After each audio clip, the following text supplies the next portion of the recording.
Captain Jake Morrison pushed himself through the airlock and into the cold darkness of the abandoned ship. His flashlight beam cut through the shadows, showing walls covered in dust and ice crystals. The air tasted stale through his helmet, like breathing in a tomb that had been sealed for decades. "This place gives me the creeps," said Ben Carter, floating behind him with a scanner in his hands. The young lieutenant was good with computers and machines, but he did not like dark, empty spaces. His voice sounded nervous through the radio. "It's just an old ship," Morrison replied, though he felt the same unease. The USS Defiant had been drifting in this asteroid field for 47 years. Earth Command had built it as their first attempt at a real warship, something that could fight aliens if they ever came. But the project had failed, and they had abandoned the ship here to rot. Sam Torres floated past them, heading toward the engine room. The chief mechanic was a big man with scarred hands and a face that never showed fear. "Power's been off for decades," he said over the radio, "but the hull looks solid. Better than most of the junk they're flying now." Morrison nodded and moved deeper into the ship. The corridors were narrow and lined with pipes and cables. Everything looked old-fashioned compared to modern ships. The designers had built the Defiant during the early days of space travel, when humans thought they were alone in the galaxy. How wrong they had been. 3 months ago, the Zelthari Empire had made contact with Earth. At first, people had been excited. Aliens existed, and they wanted to talk. But the excitement had turned to terror when the Empire's message became clear. They were not interested in friendship or trade. They wanted slaves and resources. Earth had 30 days to surrender or face total destruction. The deadline had passed 2 weeks ago. Now the Empire's fleet was moving toward human space, burning through the void like a plague of metal death. Every report made them sound more powerful and more terrible. Their ships could destroy planets. Their weapons could boil oceans. Earth's small fleet of patrol boats and cargo haulers would not even slow them down. Morrison had been working as a salvage captain when Admiral Kate Sullivan had called him. She needed every ship that could fly, even old wrecks like the Defiant. The military was desperate, scraping together anything that might help in the coming war. Morrison had accepted the job, but he had not expected to find anything useful in this floating graveyard. "Captain, you need to see this," Carter called from ahead. Morrison followed his voice to what looked like the ship's computer room. Banks of old machines lined the walls, their screens dark and dead. But Carter was not looking at the computers. He was staring at a section of the wall that looked different from the rest. "What is it?" Morrison asked. "There's something behind this wall," Carter said, running his scanner over the metal surface. "The readings are strange. Like there's a whole other room back there, but it's not on any of the ship's blueprints." Morrison examined the wall more closely. It looked like standard ship construction, but there were tiny seams around the edges. Someone had built a hidden compartment here, disguised to look like a normal wall. "Torres, get over here," Morrison called. "We need to open this up." The mechanic arrived with his toolbox and studied the wall. "Give me 10 minutes," he said, pulling out a plasma cutter. The tool made bright sparks as it cut through the metal seams. Soon, a section of the wall fell away, revealing a dark space beyond. Morrison shined his light into the opening. The hidden room was larger than he had expected, filled with machines he did not recognize. They looked more advanced than anything else on the ship, with smooth curves and materials that seemed to absorb light. In the center of the room stood a tall cylinder made of some kind of crystal. "What the hell is all this?" Torres asked, floating into the room behind Morrison. Carter was already scanning the equipment. "I don't know," he said, "but it's not human technology, at least not any human technology I've ever seen." Morrison found a computer terminal built into one of the walls. It looked newer than the rest of the ship's systems, with a design that seemed almost alien. When he touched the screen, it flickered to life, showing lines of text he could barely read. "Project Thunderstrike," he read aloud. "Personal log of Chief Engineer Linda Hayes." Carter looked up from his scanner. "Hayes? She was the head engineer on the Defiant project. Died in an accident about 45 years ago." Morrison continued. Reading, the log entries were dated from the final months before the ship's abandonment. Hayes had been working on something in secret, something she called a breakthrough in weapons technology. The entries grew more excited and more desperate. As time went on, she was building something, Morrison said. Something the government didn't know about. Listen to this. The power tests exceeded all expectations. The energy output is beyond anything we thought possible. If this works, it could change everything. Torres was examining the crystal cylinder in the center of the room. This thing is warm, he said. After 47 years in space, it should be frozen solid, but it's generating heat. Carter's scanner started beeping rapidly. Captain, I'm reading massive energy signatures from that cylinder. It's like a power source, but the readings don't make sense. According to this, it should be putting out enough energy to power a small city. Morrison felt a chill that had nothing to do with the cold air. What kind of weapon needs that much power? He found his answer in Hayes's final log entry. The engineer had been working on something she called a reality displacement weapon. The technical details were beyond Morrison's understanding, but the basic idea was terrifying. Instead of destroying enemy ships with explosives or energy beams, the weapon would make them stop existing entirely. She never got to test it, Morrison said, reading the last entry. The project was shut down and she was ordered to destroy all her work, but she didn't. She hid it here, in this secret room. Carter looked nervous. Captain, maybe we should report this to command. Let the scientists figure out what to do with it. Morrison thought about the Empire's fleet, moving closer to Earth every day. He thought about the reports of destroyed colonies and the millions of humans who would die if the aliens reached Earth. The military had told him that the war was hopeless, that Earth's only chance was to surrender and hope for mercy. But Hayes had built something that might change that. Something that could give humanity a fighting chance. No, Morrison said finally, we're not reporting this. We're going to bring this ship back online. Torres looked at him like he was crazy. Captain, this ship has been dead for decades. Even if we could get it flying, we don't know if that weapon actually works. It could blow us all to hell. It could, Morrison agreed. But if we don't try, we're all dead anyway. The Empire's fleet will reach Earth in 6 days. 6 days to get this ship working and find out what Linda Hayes really built. Carter was still staring at the crystal cylinder. How do we even start? This technology is beyond anything I've seen. Morrison looked around the hidden room at the strange machines and the glowing crystal. Hayes had died trying to save humanity, and her work had been sitting here for 47 years, waiting for someone to find it. We start by reading everything Hayes left behind, he said. Every log, every note, every scrap of data. Then we wake up this ship and see what it can do. Outside, the Empire's fleet continued its approach, confident in their power and certain of their victory.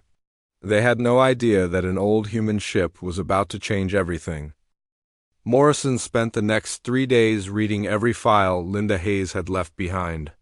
The engineer had been careful to hide her work, encrypting most of her notes and splitting them across different computer systems. But she had also left clues. Small hints that led from one file to another like a treasure map. The more Morrison read, the more he understood what Hayes had been trying to accomplish. She had not just been building a weapon. She had been trying to save humanity from a threat she somehow knew was coming. Her earliest notes mentioned dreams about silver ships and alien voices, dreams that had driven her to work day and night on her secret project. She was seeing the future, Morrison told Carter as they worked in the hidden room. Somehow, she knew the Empire would come. Carter looked up from the machine he was trying to repair. That's impossible, Captain. Nobody can see the future. Then how do you explain all this? Morrison gestured at the strange equipment around them. Hayes built technology that shouldn't exist. She hid it in a secret room and left detailed instructions for people she would never meet. She knew someone would find it when humanity needed it most. Torres came floating through the doorway, his face covered in grease and his hands full of tools. I've got good news and bad news, he said. The good news is that most of the ship's systems are in better shape than they should be.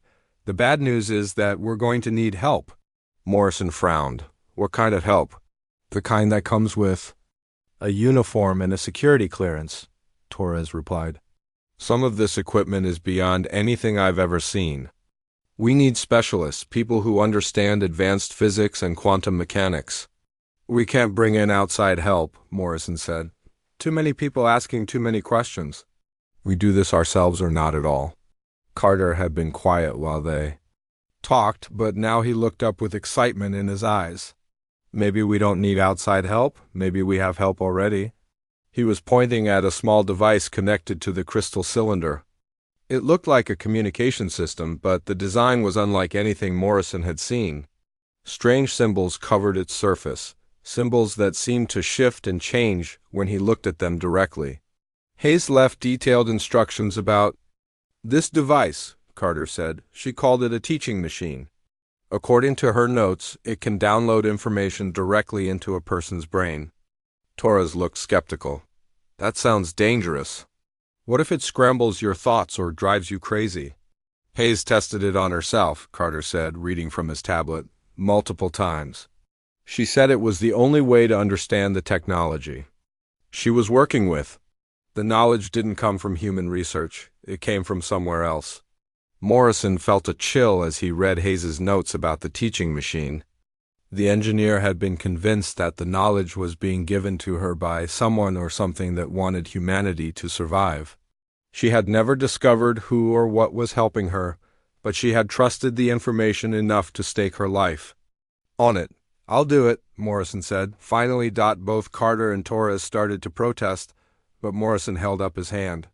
We don't have time to argue. The Empire's fleet is 3 days out from Earth. If this machine can teach me what I need to know, then we use it.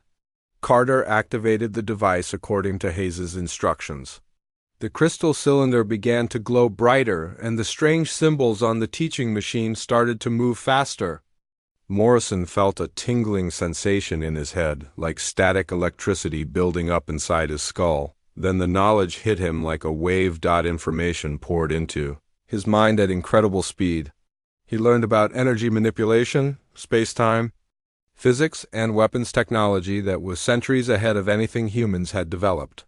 But more than that, he learned about the Empire and their weaknesses. He saw their ships, their weapons, their tactics. He understood how they thought. And how they fought. When it was over, Morrison felt like a different person.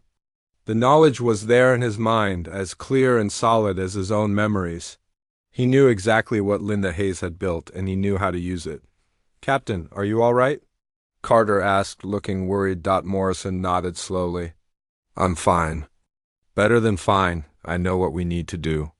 He moved to the ship's main computer and began entering commands. His fingers flew over the keyboard, programming systems and activating circuits that had been dormant for decades. The knowledge Hayes had given him made everything clear. The Defiant isn't just a ship, Morrison explained as he worked. It's a weapon platform designed around the reality displacement device. Every system on this ship supports the main weapon. The engines, the shields, the computers, they're all part of one integrated system. Torres was watching the power readings on his tablet. Energy levels are climbing fast. Whatever you're doing, it's working. The ship began to hum with power. Lights came on throughout the corridors, and the air recycling system started working again. But the most dramatic change was in the hidden room. The crystal cylinder was now glowing so brightly that they had to dim their helmet lights. The weapon is charging, Morrison said. It's been dormant for 47 years, but it's still functional. Hayes built it to last. Carter was monitoring the ship's communications array. Captain, I'm picking up transmissions from the outer colonies. The Empire's advanced scouts have reached New Phoenix. Morrison felt his stomach drop. New Phoenix was? Humanity's newest colony, home to nearly 1 million people. Men, women, and children who had traveled across the galaxy to build a new life among the stars. What are they saying? He asked. Carter's face was pale. The colony is gone, Captain. Completely destroyed. The Empire's scout ships hit them 6 hours ago. There are no survivors. The room fell silent except for the humming of the ship's systems. Morrison felt rage building inside him, a cold fury that seemed to feed on the knowledge Hayes had given him. The Empire had just murdered 1 million innocent people, and they were only getting started. "How long until the main fleet reaches Earth?" Morrison asked. 72 hours, Carter replied. "Maybe less if they speed up." Morrison made his decision. "Then we have 72 hours to test this weapon and learn how to use it. Hayes left us the tools to fight back. Now we're going to use them." He activated the ship's navigation system and set course for the Beta Centauri system. According to the transmissions Carter had intercepted, Empire scout ships were operating in that area. It would be the perfect place to test the Defiant's capabilities. "Are you sure about this, Captain?" Torres asked. "We're talking about going up against alien warships with technology we barely understand." Morrison looked at the glowing crystal cylinder and felt the knowledge Hayes had given him flowing through his mind. "I'm sure." Hayes spent years preparing for this moment. She knew the Empire would come, and she knew humanity would need a weapon that could stop them. The Defiant's engines roared to life, and the ship began moving out of the asteroid field. Morrison stood on the bridge, watching the stars wheel past the view screen. In 72 hours, Earth would face the greatest threat in human history. But they would not face it defenseless. Linda Hayes had seen to that. The ship's computer chimed softly, and a voice spoke from the speakers. It was Hayes's voice, somehow preserved in the ship's systems. "Welcome aboard the Defiant, Captain Morrison. I've been waiting for you." Morrison smiled grimly. "We're ready to fight, Linda. Show us what you built."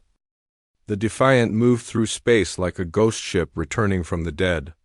Morrison stood on the bridge, watching the stars shift as they approached the Beta Centauri system.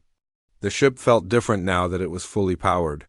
The walls hummed with energy, and the air tasted sharp with electricity. "Contact ahead," Carter announced from his station. 3 ships, Empire design. They're big, Captain. Each one is twice our size." Morrison nodded. He had expected this. The knowledge Hayes had given him included detailed information about Empire scout ships. They were fast, heavily armed, and built to intimidate. The aliens wanted their enemies to feel hopeless before the real fighting even began. "Can you get a closer look?" Morrison asked.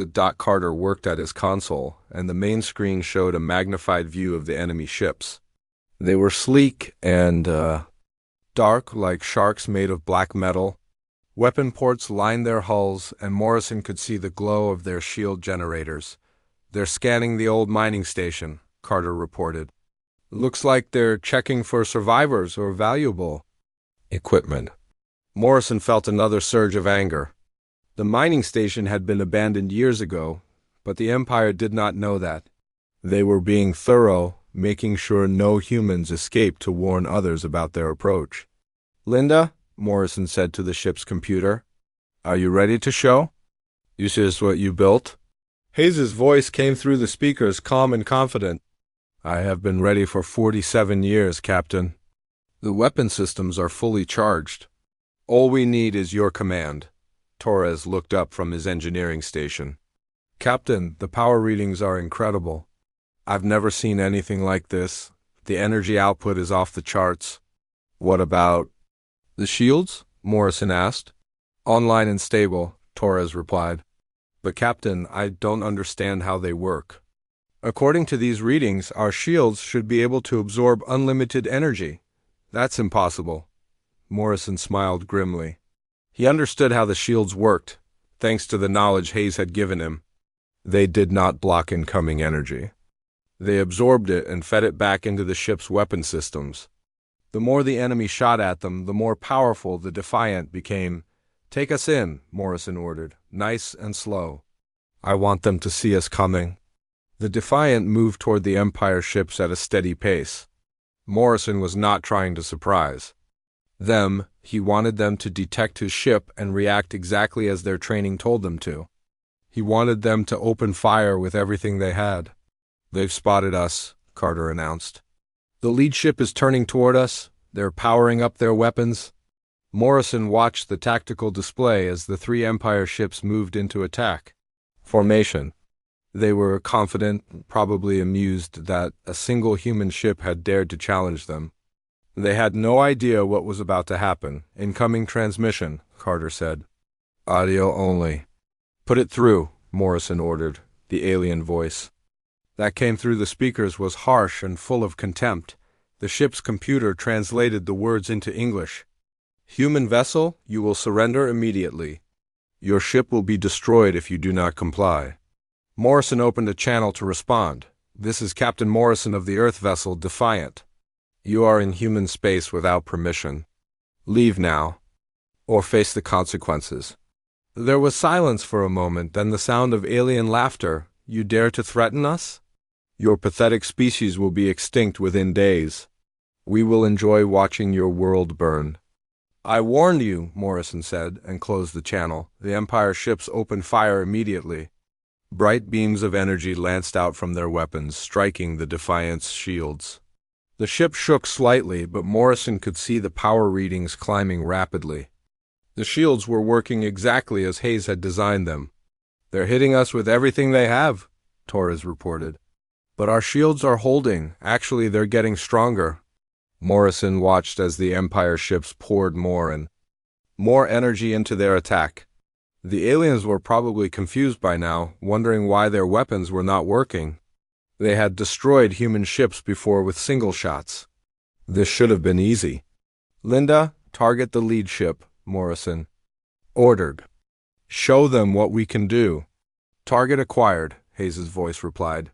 Weapon systems ready, firing. The Defiant's main weapon activated for the first time in 47 years. A beam of silver light shot out from the ship's nose, cutting through space like a blade made of starlight.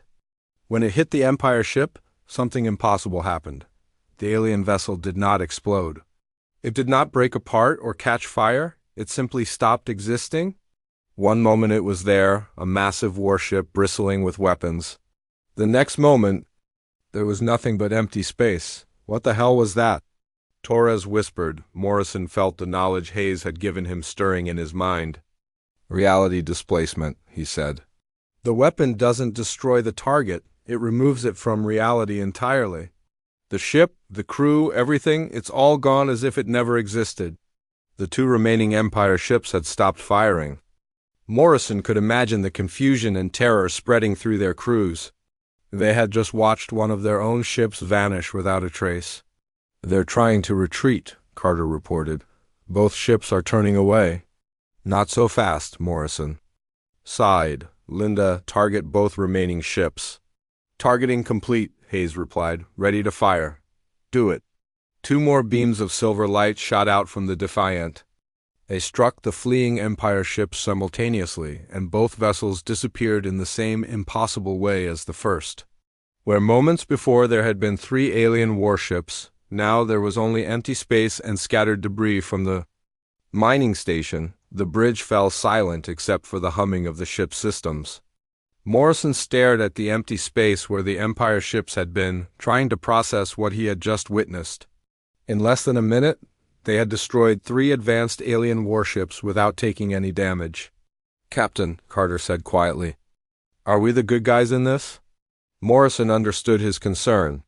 The weapon they had just used was beyond anything humans had ever built. It was the kind of technology that could reshape the galaxy, making Earth the dominant power among the stars. But it was also terrifying in its absolute finality. We're the guys who want to survive, Morrison replied. The Empire came to destroy us. We're just returning the favor. Torres was studying his instruments with a puzzled expression. Captain, I'm not reading any wreckage from those ships. Usually when something explodes, there are pieces left behind. But there's nothing there. It's like they were never there at all. That's exactly what happened, Morrison said. The weapon removes targets from reality. They don't leave wreckage because they never existed in the first place? Hayes' voice came through the speakers again. The test was successful, Captain. All weapon systems are functioning within normal parameters. The Defiant is ready for combat, Morrison nodded. Good, because we're about to face the real test. The Empire's main fleet is still heading for Earth. 300 ships, including their flagship. They're going to be a lot tougher than those. Scouts, Carter looked worried. Can we handle that many ships? Morrison thought about the knowledge Hayes had given him. He could see the Empire's battle formations, their tactics, their weaknesses. The aliens were powerful, but they were also predictable. They relied on overwhelming force and intimidation. They had never faced an enemy that could fight back the way the Defiant could. We're about to find out, Morrison said. Set course for Earth, it's time to end this war. The Defiant turned toward home, carrying humanity's greatest weapon toward the final battle. Behind them, the Beta Centauri system was quiet and peaceful, with no sign that 3 alien warships had ever been there at all.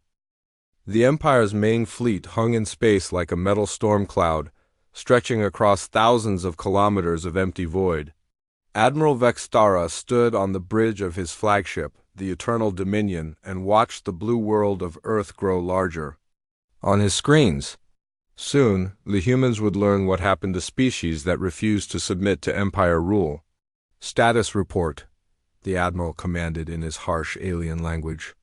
All ships in formation, his tactical officer replied. 300. Vessels ready for planetary assault. The human world has no meaningful defenses. Admiral Vextara nodded with satisfaction. He had conquered dozens of worlds for the Empire, and they all followed the same pattern. First came fear, then desperate resistance, then final surrender. The humans would be no different. Sir, we are receiving a transmission from the human fleet. The communications officer announced. The Admiral laughed, a sound like breaking glass. Put it through. Let us hear their final plea for mercy. The main screen showed a human in military uniform. Admiral Kate Sullivan looked tired and frightened, exactly as Vextara had expected. Her small fleet of patrol ships and cargo haulers floated nearby, a pathetic collection of vessels that would not last 5 minutes against Empire firepower. Admiral Vextara, Sullivan said. I am Admiral Sullivan of the Human Colonial Defense Force. I am asking you to reconsider your attack. On Earth, we can discuss terms to find a peaceful solution to this conflict. Vextara smiled, showing rows of sharp teeth. There will be peace, human. The peace of the grave. Your species has refused our generous offer of slavery. Now you will face extinction. Sullivan's jaw tightened. Then you leave us no choice. We will defend our world. With what? Vextara gestured at the human ships on his screen. These toys? We have weapons that can turn your planet into dust. Surrender now, and some of your people might survive as slaves. We have something you haven't seen yet, Sullivan replied. Before Vextara could respond, a new ship appeared on his sensors. It was smaller than most of his vessels, with an old-fashioned design that looked almost primitive. The Admiral frowned. Where had this ship come from? Sir, the new vessel is broadcasting on all frequencies, his communications officer reported. Put it through, Vextara ordered. A human voice filled the bridge, calm and confident. This is Captain Morrison of the Earth vessel Defiant. Admiral. Vextara, you have invaded human space and murdered innocent civilians. This is your final warning. Withdraw your fleet immediately. Vextara stared at the screen in disbelief, then burst into laughter. A final warning? From one small ship? Against 300? Human, you must be insane. Maybe, Morrison replied. But I'm not the one who's about to lose his entire fleet. The Admiral's laughter stopped. The human's confidence was irritating but also puzzling.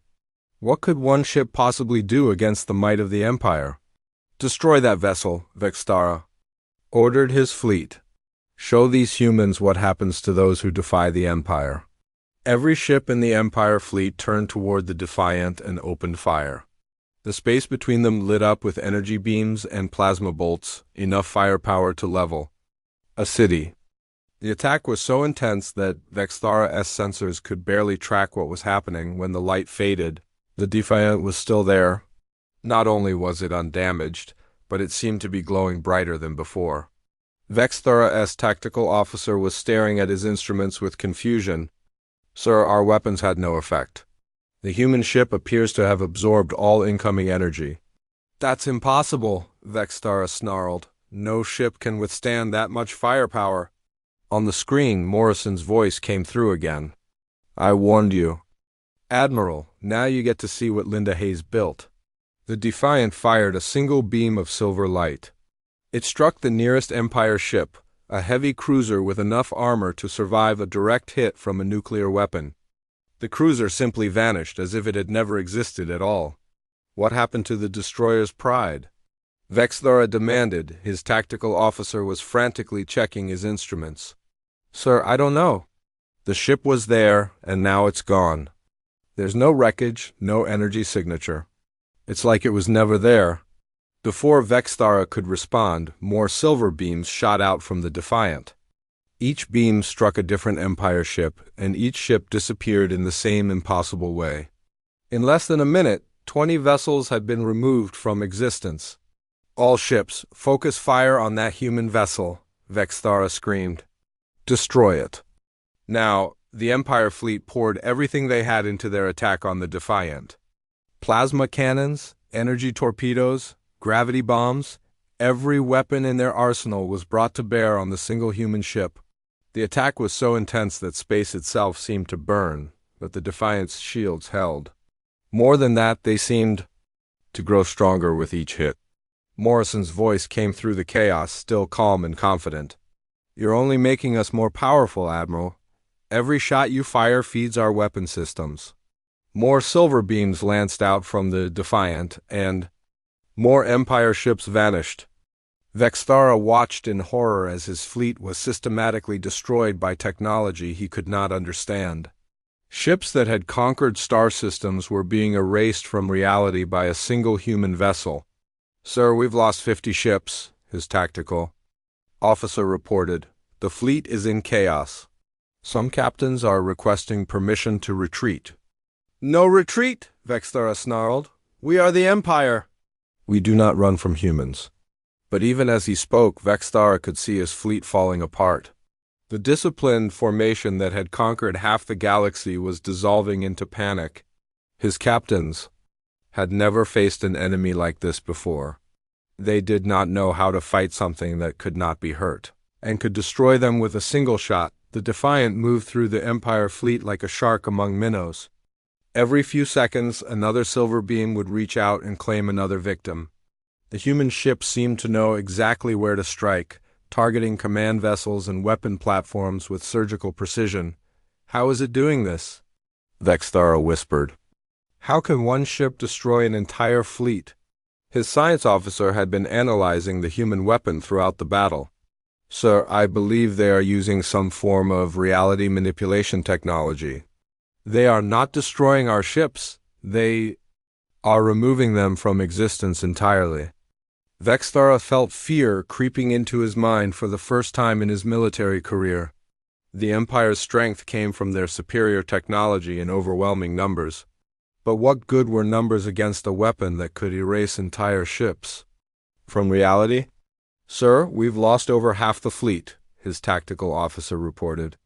The remaining ships are breaking formation.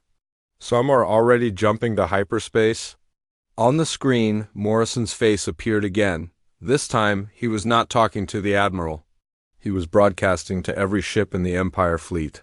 This is Captain Morrison to all Empire vessels. Your Admiral brought you here to destroy Earth and murder its people. But Earth is under the protection of the Defiant. Any ship that does not withdraw immediately will be removed from existence. You have 60 seconds to begin your retreat. Vexthara wanted to order his ships to continue fighting, but he could see it was hopeless. The Defiant had destroyed nearly 200 ships without taking any damage. The humans had somehow acquired technology that made the Empire's weapons useless. Sir, what are your orders? His tactical officer asked. Vexthara stared at the Defiant on his screen. The small human ship sat there calmly, waiting for his decision. Around it floated the debris of the mining station they had been investigating, the only physical remains left from this battle. Signal the fleet, Vexthara said quietly. General retreat. All ships jumped to hyperspace immediately. As the Empire fleet began to flee, Morrison's voice came through the speakers one last time. "Tell your Emperor what happened here today. Admiral, tell him that Earth is not defenseless. If the Empire comes back, we'll be waiting." The Eternal Dominion jumped to hyperspace, carrying Admiral Vexthara away from his greatest defeat. Behind him, the Defiant continued its patrol, guardian of a world that had just announced its arrival as a major power in the galaxy. The news of Earth's victory spread across the galaxy faster than light itself. The Empire's surviving ships carried the story to every corner of known space, and within days every alien civilization had heard the impossible tale. A single human ship had destroyed the Empire's greatest fleet, using weapons that defied all understanding. Morrison stood on the bridge of the Defiant, watching Earth grow larger on the main screen. The blue and green world looked peaceful from space, with no sign of the terror its people had felt just hours before. He could see Admiral Sullivan's fleet moving to escort them home, but Morrison knew that everything had changed. Earth was no longer a helpless world at the mercy of alien powers. "Linda," Morrison said to the ship's computer, "how do you feel about what we've done?" Hayes's voice came through the speakers, warm and thoughtful. "I feel proud, Captain. 47 years ago I saw humanity's future in my dreams. I saw Earth burning and our people enslaved. I built this ship to prevent that future from coming true." Carter looked up from his station, but at what cost? "We destroyed hundreds of ships today. Thousands of aliens died because of what we did." Morrison understood Carter's concerns. The young lieutenant was a good man who did not like violence, even when it was necessary. But Morrison had seen the reports from New Phoenix and the other colonies the Empire had destroyed. He knew what would have happened to Earth if they had not fought back. "They came here to destroy us," Morrison said quietly. "Every person on Earth, every child, every family, the Empire wanted them all dead or enslaved. We gave them a choice. They chose to fight." Torres floated over from his engineering station, looking exhausted but satisfied. "The weapon systems are running perfectly. Hayes built something that will keep Earth safe for generations." Morrison nodded, but he also felt the weight of responsibility settling on his shoulders. The Defiant was more than just a ship now. It was a symbol of human power, proof that Earth could defend itself against any threat. But symbols could be dangerous things. "Captain," Carter called out, "I'm receiving a transmission from Earth Command. Admiral Sullivan wants to speak with you." The main screen flickered to life, showing Admiral Sullivan's tired but relieved face. Behind her, Morrison could see the command center buzzing with activity. "Everyone looked like they could hardly believe what had happened, Captain Morrison," Sullivan said. "I don't know how you did it, but you saved Earth today. The entire human race owes you a debt we can never repay." "We all played our part, Admiral," Morrison replied. "The Defiant was ready for this moment because someone prepared for it long ago." Sullivan leaned forward, her expression serious. "Morrison, we need to talk about what happens next. The galaxy just saw Earth destroy the Empire's greatest fleet with a single ship. Every alien government is going to want to know how we did it." Morrison had been thinking about the same thing during the flight back to Earth. The knowledge Hayes had given him included information about galactic politics and the delicate balance of power between different alien civilizations. Earth's demonstration of force would change everything. "Some will want to be our allies," Morrison said. "Others will see us as a threat that needs to be eliminated. We need to be ready for both." "Can we build more ships like the Defiant?" Sullivan asked. Morrison looked around the bridge at the strange technology that hummed in the walls and the crystal cylinder that powered their impossible weapon. Hayes had left detailed plans for everything, but building another ship like this would take years, maybe decades. "Eventually," Morrison said, "but the Defiant isn't just a machine. It's Hayes's life work, her consciousness preserved in quantum crystals and energy fields. We can copy the technology, but we can't copy her." Hayes's voice spoke from the ship's speakers. "Captain Morrison is correct, Admiral. I am unique. But the plans I left behind will allow humanity to build a fleet of ships based on my work. It Will take time, but Earth will be protected. Over the following weeks, Morrison found himself at the center of a storm he had never wanted. Reporters wanted to interview him, scientists wanted to study his ship, and politicians wanted to use him as a symbol of human strength. But Morrison preferred the quiet of space, where he could think clearly about the future. The galactic response to Earth's victory was everything Morrison had expected and more. 3 alien governments immediately sent ambassadors to Earth, offering trade agreements and mutual defense pacts. They wanted to be on humanity's good side before anyone else claimed that position, but other reactions were more troubling. Intelligence reports spoke of secret meetings between Empire survivors and other hostile alien governments.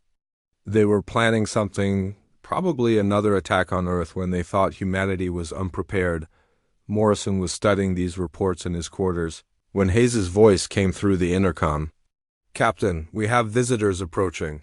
3 ships, unknown configuration." Morrison hurried to the bridge where Carter was already analyzing the incoming vessels. They were sleek and silver with designs unlike anything in the Empire fleet or any other known alien government. "They're broadcasting on all frequencies," Carter reported. "The message is in perfect English." "Put it through," Morrison ordered. The voice that came through the speakers was calm and musical, clearly not human but somehow familiar. "Captain Morrison of the vessel Defiant, we greet you. We are the ones who provided the knowledge that enabled your victory. We would like to meet." Morrison felt a chill run down his spine. "Hayes, are these the ones who gave you the information about the weapon?" "I believe so, Captain," Hayes replied. "I never knew who they were, but the voice sounds familiar." The lead alien ship moved closer, and Morrison could see that it was beautiful in a way that human ships were not. It seemed to flow rather than fly, as if it were swimming through space instead of traveling through it. "Permission to come aboard?" the alien voice requested. "We have much to discuss about humanity's future." Morrison made a decision that would change the course of human history once again. "Permission granted. Docking Bay 2. As the alien ship settled into the Defiant's docking bay, Morrison wondered what new surprises awaited him. The Empire had been defeated, but that was just the beginning. Earth had announced itself as a player in galactic politics, and the galaxy was full of ancient powers and hidden threats, but Morrison was no longer afraid. Hayes had given humanity the tools to defend itself, and the Defiant stood ready to face whatever came next. Earth was no longer alone in the universe, but it was no longer helpless either. The abandoned prototype had crushed the Empire's fleet, but more importantly, it had given humanity hope. The future was uncertain, full of challenges and dangers that no one could predict. But whatever came next, humanity would face it with their heads held high and their weapons ready. Morrison walked toward the docking bay to meet their mysterious visitors, knowing that he was about to begin the next chapter in humanity's journey among the stars. Behind him, the Defiant systems hummed with power, and Hayes's consciousness watched over them all, guardian of the species she had died to protect. Earth's abandoned prototype had become humanity's sword and shield, and it would remain so for as long as the stars shone in the sky.